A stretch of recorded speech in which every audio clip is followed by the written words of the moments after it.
4월은 우리가 자연을 통해서 창조주를 보게 됩니다. 신비로움과 감격과 우리의 진정 감동이 퍼져 나오는 4월입니다. 어느새 얼어붙고 단단하고 죽은 것 같은 대지가 파릇파릇하게 또는 아주 무리를 이루면서 나 살아있어 하고 생명력을 막 뿜어내는 것 같습니다. 언제 이렇게 푸르게 변했을까요? 불과 한 달여 만에.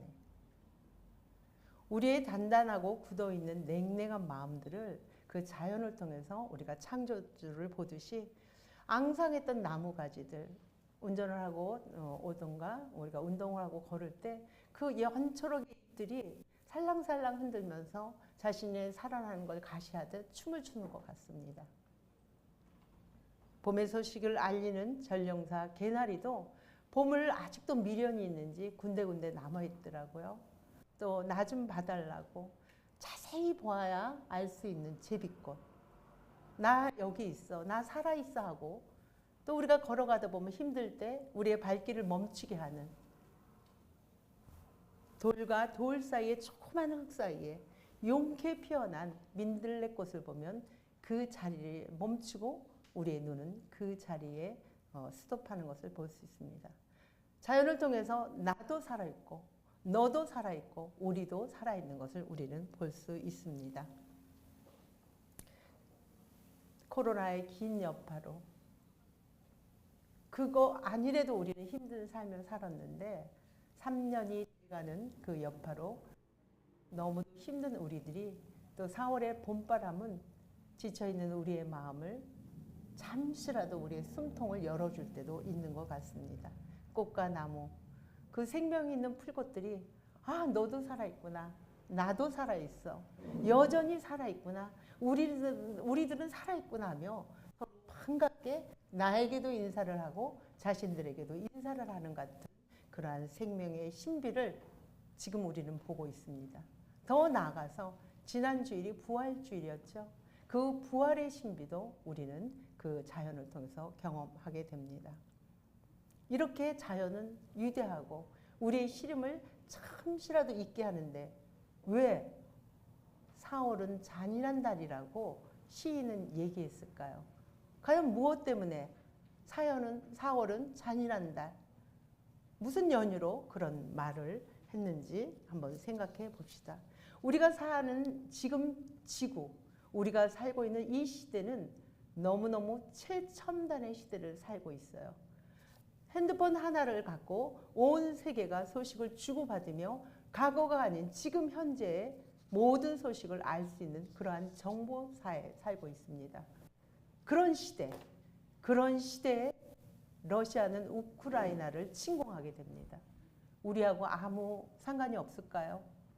러시아가 우크라이나를 침공한 게 먼 지구 바깥의 일이라서 우리하고 상관이 없지는 않습니다. 그들의 생명이 아무 죄 없이 무참하게 죽어가고 그들이 일상이 파괴되는 것이 내가 느끼지 못해서 관심이 없는 것일까요? 그 전쟁의 여파로 모든 물가는 상승했습니다. 은행 금리 또한 하늘 높은지 모르고 자꾸 치솟고 있어요. 우리들의 주머니도 점점 비어가고 얇아지고 그저 살기 힘든데 대출 금리는 높아져서 이 원금은 언제 갚지? 이렇게 막막한 삶을 우리는 살고 있습니다. 그렇다고 이웃과 비교 안 할 수 없죠. 비교해보면 나의 사는 건 너무도 초라하고 언제 내가 이러한 삶이 해결될까? 4월에 봄바람은 나한테 불어오지만 부활절의 부활은 맞이했지만 우리 기독교인조차도 지금 그 부활의 기쁨을 완벽하게 누리면서 어떤 모습으로 우리가 이 교회를 오셨는지 참 궁금합니다. 요사이 뉴스는 이 은혜 하면 모르는 사람이 없을 거예요. 돈의 전능성을 보여주는 거죠. 돈이 필요해서 돈이 수단과 목적이 돼서 사람 목숨을 파리 목숨같이 여깁니다.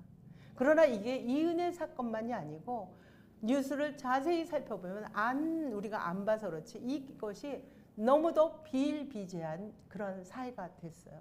그래서 우리는 너무도 이전에는 그런 사건을 볼 때 놀랬지만 이제는 당연한 걸 알고 우리의 감각조차도 마비되고 상실돼서 인간관계들이 너무도 피폐하고 너무도 황폐해져 있습니다. 이게 나하고 상관없는 게 아닙니다. 사회의 구조적인, 국가적인, 지구적인 문제가 나하고도 관련이 있다는 거죠. 이렇게 고통스러운데도 그래도 고통 중에 가장 큰 고통이 사랑하는 사람을 먼저 보낸 것이라고 이야기합니다. 왜? 그들은 나의 일부였기 때문에, 그들은 나와 연합되었기 때문에 그 일부가 나에게서 떨어져 나갈 때 나의 일부는 죽었기 때문에 그렇다고 합니다. 이런 세월 동안 우리는 먹습니다. 음식 맛을 모르지만 먹고 자고 일상적인 생활을 할 수 있지만 우리의 정신은 분리되어 있는 거죠. 영혼과 정신과 우리의 몸이 하나가 되어야 되는데 이렇게 상실을 경험한 사람들, 배우자가 될 수도 있죠. 부모가 될 수도 있지. 내 자녀가 되고 친구나 연인이 될 수 있는 사람을 잃어버렸을 때 그 당혹감은 이루 말할 수 없어서 우리가 일상을 유지하기 참 힘들다고 합니다. 이것으로만 유지하지 못하는 것뿐만이 아니고 관계도 힘들어지는 거예요. 이런 상황이 왔을 때는 분노하게 되고 부정하게 되고 절망하게 돼서 관계망도 위축될 수밖에 없습니다. 이렇게 4월이 꽃과 나무 여러 풀꽃들이 살아서 생동감 있게 살아나지만 우리에게 그 4월이 진정으로 그 4월을 느끼는지 그 기쁨을 느끼는지 한번 생각해 봅니다. 개인적인 문제도 있지만 국가적으로 4월을 생각할 때는 여러분 제주 4.3 사건 참 4월에 또 사건이 있네요. 4.19 의거, 4.16 세월호 참사 사건으로 그것이 개인에 국한된 게 아니고 우리 또한 국가적인 구조적인 문제로 인해서 우리한테도 그 괴로움은 그 힘든 것은 지금까지 투영되고 있습니다. 오늘 본문 속으로 한번 들어가 보겠습니다. 우리 모두는 사랑하는 사람과 영원히 함께 살고 싶은 것이 누구에게나 소망입니다. 삶에서 맞이하는 죽음은 누구에게나 쉽지 않는 슬픔이기 때문입니다. 우리 모두는 죽는다는 것을 알고 있고 죽어가는 과정입니다. 그런데도 누군가가 죽음을 맞이한다고 하면 우리는 늘 그 죽음 앞에 낯설고 두렵고 놀랍고 우리의 마음을 어떻게 헤아릴 수 없는 것입니다. 오늘 본문 마리아도 주인공 마리아가 7 귀신에 들려 있다고 합니다. 귀신이 하나만 들려도 귀신 들린 사람은 자기의 힘에 상관없이 어마어마하게 자기의 의지에 상관없이 힘이 셉니다. 그런데 7 귀신을 들렸다고 한번 생각해 보세요. 그 사람은 가정에서도 가족들도 그 마을에서도 이미 내놓은 여자입니다. 그러나 이 7 들린 마리아가 주님을 만나게 되는 거죠. 짐승같이 살아야 될 여자가 주님을 만나고 자기의 사는 의미를 찾게 되고 자기의 정체성을 찾고 자기가 보람 있는 삶을 찾게 돼서 주님을 늘 쫓아다니면서 주님을 섬기고 예수 공동체, 제자들의 공동체를 헌신하는 여인으로 등급했습니다. 이전 장에. 그럼 그녀에게 예수님은 누구일까요? 우리가 말하는 복음입니다. 그 예수님은 그녀에게 굿뉴스입니다. 그냥 말로만 교리적으로 예수 믿으면 복 받으세요 하는 복음이 아니고 예수님을 통해서 일상적인 삶을 겪어봤기 때문에 이 여자는 삶 자체도 우리가 봄의 생동감을 맞듯이 그렇게 살아있는 사람이 되었습니다. 그런데 오늘 아까 읽었듯이 예수님이 죽지 않습니까? 마리아는 이 마리아를 통해서 사랑이 어떻다 하는 걸 보여주는 거예요. 요한 1서에도 나와 있습니다. 사랑은 두려움을 쫓아낸다. 이 시대, 로마의 시대는 서슬이 펄해서 로마의 그런 정치범을 위해서 무덤을 가는 것은 죽음을 각오하는 겁니다. 그것뿐만이 아니고 우리 공동체가 있듯이 그때는 유대 공동체가 있어서 예수를 내가 믿는다고 시인을 하면 유대교에서 출교를 당해요. 이게 그냥 글로만 생각하지 마세요. 그냥 내가 알고 있는 이때는 그렇게 살아갈 수 없는 시대에 그 공동체에서 출교당하는 것뿐만 아니고 유대 공동체 안에 있는 율법, 그 율법에서 이 여인은 하나도 혜택을 받을 수 없는 거죠. 지금으로 말하면은 외국인들 비자 없이 들어와서 우리나라에서 일하면서 어떤 사건이 터졌을 때 아무것도 혜택을 받을 수 없는 이방인 같은 존재라는 거죠. 그러나 이 여인은 오직 하고 싶은 게 죽은 우리 예수님, 그분한테 달려가서 시신에 향료를 바르고 썩지 말라는 거죠. 또 우리 예수님의 그 마지막 그 시신마저라도 보고 싶은 열망에 달려간 것입니다.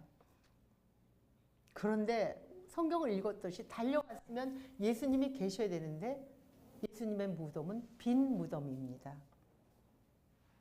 이런 빈 무덤 앞에 주님은 마리아에게도 얘기하지만 지금 우리에게도 얘기하고 계십니다.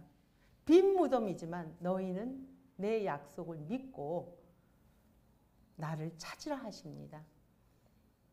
역동이라는 사전적 단어를 사전적으로 한번 찾아봤습니다. 우리가 다 알지만 나는 알지만 설명하기 힘들 때는 사전을 찾아볼 때가 참 용이한 것 같아요. 역동, 활발하게 움직이는 거. 그런 뜻도 있지만 거슬러 올라가는 뜻도 있다는 것이죠. 저는 여러분들도 다 인생을 살면서 힘들지 않은 사람이 어디 있겠어요. 힘들 때마다 기도도 하고 찬양도 하지만 예전에 제가 즐겨 듣던 너무너무 힘들 때는 이 노래를 들었어요. 강산에 거꾸로 강을 거슬러 올라가는 힘찬 저 연어처럼. 그 음악을 듣고 나면 너무너무 앞이 안 보이고 절망 가운데 있고 두려움이 있어도 그 음악을 통해서 다시 한번 일어서자는 그런 마음이 저는 들었어요. 연어가 어떤 것입니까? 연어는 강에서 아래에서 치어가 돼서 바다로 향해서 바다에서 2, 3년, 길게는 4년을 삽니다. 그리고 자기의 마지막, 자기의 본향을 향해서 자기가 태어났던 강으로 거슬러 올라가는 거죠. 거슬러 올라갈 때 우리가 TV를 통해서 많이 봤을 거예요. 폭포를 타고 올라가야죠. 몇 번의 시도를 합니다. 이곳저곳 찢기고 간신히 올라갔는데 떡하니 기다리는 게 누굽니까? 곰이에요. 자기들이 이 양질의 연어를 통해서 겨울잠을 자야 되니까 먹기 위해서 기다리고 있어요. 바다를 거슬러 올 때도 상어, 여러 가지 큰 물고기의 위험을 감수하고 올라갑니다. 올라가면 모든 것이 끝나야 되는 거 아닙니까?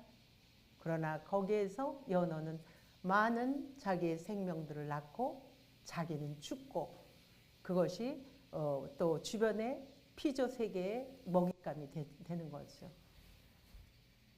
이곳에 온 마리아도 마찬가지인 거예요. 예수님의 십자가 처형은 예수님만 무섭고 두려운 것이 아니에요. 예수님이 그냥 돌아가시는 게 아니고 십자가 처형을 다닐 때는 예수님이 몇 시간에 걸쳐서 그 십자가에 매달리시고 숨이 거둘 때까지 분명히 제자들과 여인들은 먼 발치에서 지켜봤을 겁니다. 여러분, 우리는 조그만 사건만 겪어도 트라우마로 그걸로 너무너무 힘들어하는데 3년 동안 쫓아다닌 내 사랑하는 내 전부인 그분이 저 로마 군인들에 의해서 사랑받지 않는 사람들한테 조롱당하고 침을 뱉고 그런 사람 앞에 우리 예수님이 죽었을 때 똑같이 제자들과 여인들도 같이 죽은 것입니다. 이렇게 주인공 마리아는 그럼에도 불구하고 예수님한테 갔을 때 예수님은 빈 무덤, 얼마나 절망에 어두움이 감당하지 못하겠죠. 그러나 예수님의 생각과 우리 생각은 달라요. 예수님의 생각은 부활을 하신다고 약속하셨는데 우리는 그것은 까마득히 잊고 그저 예수님의 마지막 모습이라도 보고 우리의 인간의 도리를 다하고 싶은 마리아였던 것입니다. 주님의 생각과 우리의 생각이 다름에도 우리 주님은 절대로 우리에게 교육하거나 야단치거나 너 왜 그랬어? 내가 3년 동안 그렇게 가르쳤는데 야단치지 않습니다. 품으시는 거죠. 우리 예수님은 찾아와 주시는 거예요. 그래서 예수님을 기억시키게 하는 것입니다. 예수님을 다시 알게 하시는 거예요. 3년 동안 내가 너하고 어떻게 지낸 것을 마리아에게 다가오십니다. 그리고 우리들이 갇혀있는 그 두려움에 갇혀있는 문, 한계의 문을 우리 예수님은 열어주셔서 우리의 사고, 믿음의 눈을 바라볼 수 있게 확장시켜 주십니다. 그리고 우리 예수님이 이름을 불러주십니다. 빈 무덤을 발견한 마리아는 더욱 두렵고 놀라고 어찌할 바 몰랐습니다. 그런데 예수님이 하신 말, 인자는 죄인들의 손에 의해서 죽임당하고 다시 살아난다는 말씀을 기억하지 못했지만 없으니 빈 무덤에 예수님이 없으니 마리아는 달려가는 거죠. 오늘 성경을 보면 마리아는 달려간다는 말이 참 많이 나와요. 보면은 달려가서 그 사랑하는 제자, 이 요한복음을 쓴 요한하고 베드로한테 얘기하는 거죠. 예수님이 안 계시다. 가보니 빈 무덤이다. 왔어요, 그들이. 왔지만 그들은 빈 무덤이면 같이 옆에서 공감해주고 같이 어떤 의견을 개진하지 않고 이곳에서는 다시 집으로 돌아갔다고 제자들은 나와 있습니다.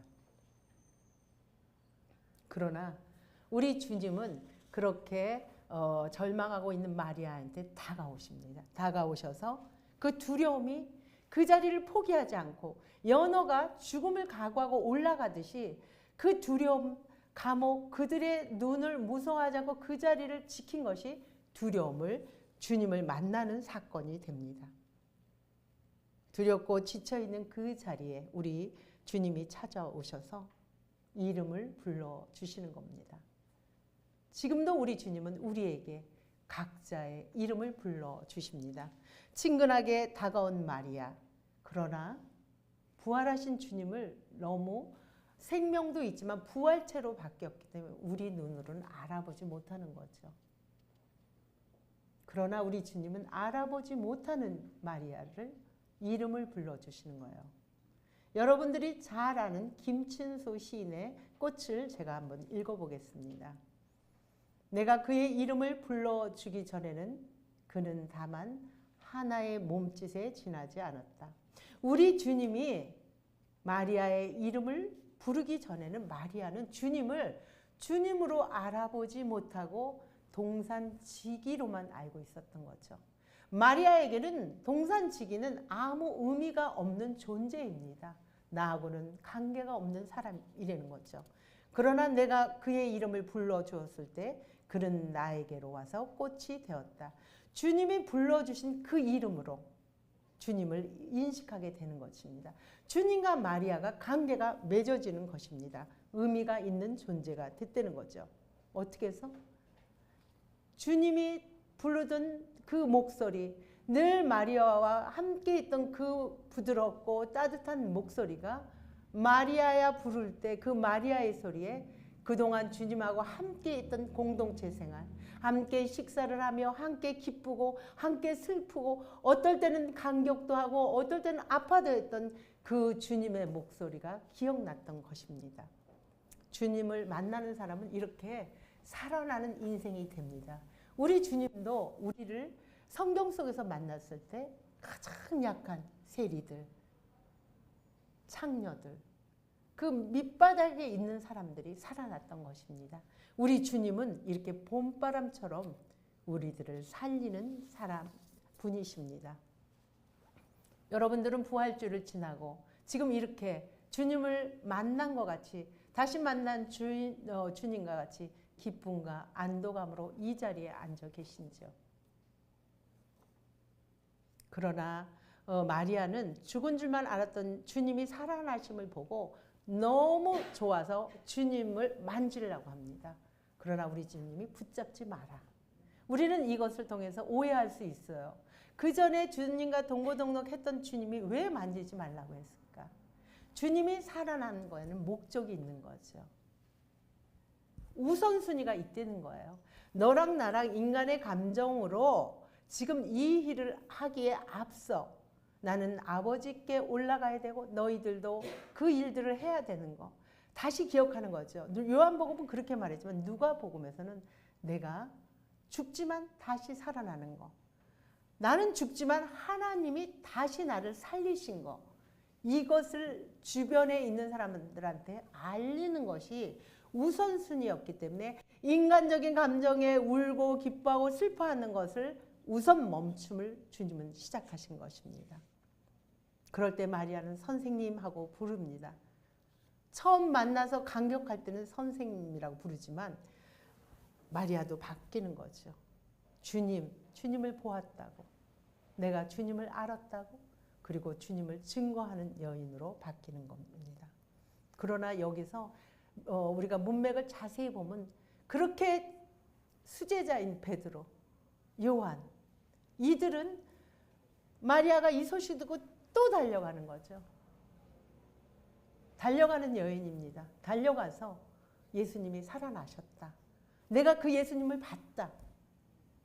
그런데 이들은 그 말을 농담처럼 여겼다고 오늘 성경은 기록되어 있습니다. 그러면 우리 주님께서 마리아를 왜 만나 주셨을까요? 마리아를 통해서 이름을 불러주고 만난 주님은 마리아의 존재의 본질을 알게 하고 주님의 본질을 알고 싶었던 것입니다. 그래서 마리아를 통해서 너는 나를 증거하는 사람이 되라. 나의 예수의 빛, 나의 존재를 사람들에게 전하는 복음의 전달자가 되라고 하나님은 그렇기 때문에 마리아를 만나 주신 것입니다. 김춘수 시인의 시를 또 읽어보겠습니다. 내가 그의 이름을 불러준 것처럼 나의 빛깔과 향기에 알맞은 누가 나의 이름을 불러다오.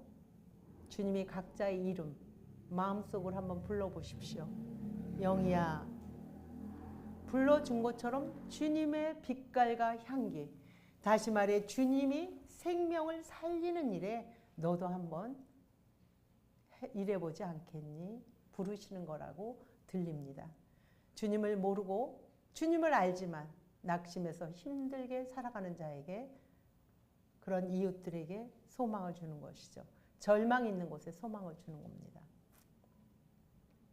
차별과 배제가 있는 곳에 평등으로, 울고 있는 자와 함께 같이 울어주며 웃고 있는 자에게 웃어주는, 불화가 있는 곳에 평화를 만들어내는 그들에게 우리를 통해 주님의 향기를 드러내라라고는 말씀이십니다. 꽃을 나머지를 한번 더 읽어보겠습니다. 그에게로 가서 나도 그의 꽃이 되고 싶다. 너를 통해 나의 존재인 빛과 향기가 드러날 때 너는 나의 꽃으로 살아가는 것이다. 그리할 때 우리들은 모두 무엇이 되고 싶다. 너는 나에게, 나는 너에게 잊혀지지 않는 하나의 눈짓이 되고 싶다. 시인은 이야기합니다. 우리의 작은 몸짓 하나하나가 그리스도의 빛의 향기를 드러낼 때 내가 너가 되고 너가 나가 되면서 우리라는 연대가 형성된다는 것입니다. 세월호 8주기 때 그 친구를 잃은 친구 하나가, 장혜진이라는 친구가 그 세월호 8주기 16일 날 기억식이라는 것을 했어요. 그 안산에서 할 때 쓴 편지가 제 마음을 움직여서 한번 읽어봅니다. 병원에서 일하면서 보니 단 한 번도 슬프지 않은 죽음은 없더라. 환자의 보호자를 볼 때 우리 부모님들의 모습이 겹치더라. 많이 지치고 힘든 부모님, 꿈에서라도 나타나 안아주기 바래. 내 꿈에도 도와주라, 와줘라 친구야. 이 글을 쓴 친구는 장애진이라는 친구입니다. 벌써 8년이 흘러서 이 친구도 직업을 가졌는데 이 죽어가는 친구들, 살아온 자기가 너무너무 그들한테 미안해서 그 자리에 울고 절망하고 멈추는 것이 아니고 공부를 했다는 거죠. 그래서 이 친구는 생명을 살리는 급박한 상황에 죽어가는 생명을 한 명이라도 살리기 위해서 응급구조사가 됐다는 겁니다. 우리를 살리는 사람, 우리 예수님께서 우리를 살려주신 것은 분명한 목적이 있습니다. 우리가 산자들의 목적이 있는 것이죠. 먼저 간 그들의 고유한 빛깔을 우리를 통해서 그들의 빛깔들을 드러내라고 주님은 우리에게 산자의 목적을 주신 것입니다. 주님은 어디에 계시나요? 여러분들에게 주님은 어디에 계시나요? 성경에는 이렇게 분명하게 기록되어 있습니다. 작은 소자, 작은 사람이라는 거야. 보잘것없는 사람, 볼품없는 사람, 사람으로 보고 싶지도 않는 사람, 그 사람에게 냉수 한 잔, 간심이라는 거죠. 여기서 말은 그렇게 썼지만 가서 그들을 물을 주려는 게 아니고 그들에게 관심을 준 자는 나에게 한 것이라고 성경은 분명하게 기록되어 있습니다. 지금 사회는 고통받고 핍박받는 사람들, 그 곁에 주님은 계신 거예요. 돈의 세계에서 가난에 주눅들려서 남 앞에서 길을 못 피는 그들 곁에 주님은 계신다는 것입니다. 사랑하는 여러분, 오늘 부활 사건은 아주 중요한 사건입니다. 그만큼 중요하기 때문에 사복음서, 마태, 마가, 누가, 요한복음에서는 오늘 말씀이 다 기록되어 있습니다. 그러나 그 기록된 사람의 한 사람도 빠지지 않는 주인공이 막달라 마리아입니다. 복음서는 우리가 너무 많이 들었죠? 관점에 따라 차이가 있다고. 틀린 게 아닙니다. 나는 이 부분을 더 자세히 알고 싶어. 나는 이쪽 부분에 더 관심이 있어. 그래서 쓴 게 사복음서입니다. 그러나 똑같은 공통점을 쓴 게 막달라 마리아를 쓴 것입니다. 예수님을 첫 번째로 부활하신 예수님 목격자가 마리아입니다. 부활을 믿은 사람, 그것도 막달라 마리아입니다. 그 부활을 믿는 것에 그치지 않고 달려가서 복음을 전달한 사람도 막달라 마리아입니다. 그냥 성경을 문맥적으로만 보지 마십시오. 한번 생각 좀 해봐야 될 것 같습니다. 왜 사복음서에서 여성들을 썼고 그곳에 막달라 마리아가 기록되었을까? 이 시대는 여러분 너무 잘 알듯이 여성은 재산입니다. 사람이 아닙니다. 이렇게 예수님, 신이신 그분이 죽어서 살아나서 부활하신 이분의 설득력 있고 영향력 있는 말을 전하기 위해서 사람이 아닌 하찮은 여자한테 왜 보이셨을까요? 로마 군사가 지키고 있는 그 사람한테 보일 수 있는 거 아닌가요? 또 정치 지도자들, 종교 지도자들, 그렇게 그들한테 보여서 이거는 팩트야, 이건 진정한 사실이라는 것을 부활을 보여야 되는 거 아닌가요? 2000년 전 주님이 이 땅에 오신 이유를 이 성경은 말하고 싶은 것입니다. 부활의 사건은 세상 사람들이 보여주는 방법으로 보여주는 게 아닙니다. 거꾸로 세상을 거슬러 오르는 주님의 신비를 보여주고 싶은 것입니다. 여성을 통해 보여준 것은 천하고 약한 자, 그럼에도 약한 자를 들어 강한 자를 부끄럽게 하신다고 성경은 기록되어 있습니다. 이 말씀을 통해서 모든 사람은 귀하되는 거죠. 모든 생명 가진 자는 귀하고 약하고 천하고 높고 낮음이 없다는 것을 알려주고 싶었던 것입니다. 억압과 배제, 차별이 아닌 포용과 사랑으로 살라는 명령인 것입니다. 사랑하는 여러분, 말씀을 맺으려 합니다. 우리가 사는 세상은 그래도 여전히 돈과 권력과 외모와 자식들의 성공과 그거를 통해서 살아가기 좋은 세상입니다. 그렇게 세상 사람들은 자랑을 합니다. 그럼에도 우리는 그리스도인입니다. 세상 사람들하고 똑같이 가는 방법이 아니고 이 땅의 창조주이며 왕인 그분이 거꾸로 세상에 오셔서 인간이 되셔서 인간의 모습으로 힘으로 이긴 게 아니고 가장 약한 십자가로 죽으신 것입니다. 신이 죽으신 것입니다. 그게 우리의 거꾸로 거슬러 올라갈 때 우리만이 누리는 신비라는 것입니다. 주님이 보이시나요?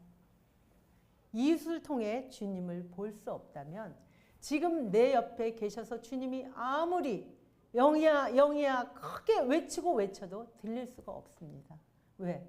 주님은 이웃에 계시기 때문입니다. 약한 자 옆에 계시기 때문입니다. 주님의 목소리가 들리시기 바랍니다. 주님이 내 안에 거하고 내 안에 주님이 거할 때 주님은 우리의 이름이 들리는 것입니다. 여러분들은 어디를 향해 달려가실 것입니까? 이 주일을 어떤 모습으로 달려왔고 주변에 있는 주님들, 그 약한 자들을 위해서 어떻게 달려갈 것입니까? 우리의 생각은 짧아서 달려가더라도 인간의 생각의 한계에 부딪혀서 절망에 빠질 수 없습니다. 그럼에도 우리 주님은 다정하게 찾아와 주셔서 괜찮아. 괜찮아. 잘하고 있어. 참 잘하고 있어. 영희야. 여성네 각자의 이름들을 부르면서 잘 왔어. 이름을 불러주십니다. 우리의 지금 현재 있는 지금 있는 모습 그대로 더 무언가가 만들어지고 더 커지고 더 힘이 세서 주님의 일을 하는 것이 아니고 과거에는 내가 그렇게 했어. 내가 과거에는 주님을 섬겼어. 과거는 잃어버리세요. 미래에 내가 어느 정도가 만들어지면 나는 그런 일을 할 거야. 미래도 버리세요. 지금입니다. 오늘 지금부터 주님의 그 일을 우리는 내 있는 모습 그대로 상대방을 볼 때 예쁘게 미소주고 반갑게 따뜻하게 말 한마디 하는 것이 주님이십니다. 말씀을 마치겠습니다. 좋으신 아버지 감사합니다. 부활을 맞이하고 이 시간에 주님 앞에 달려왔습니다. 반가운 사람들도 보려고 하던 일을 제치고 달려왔습니다.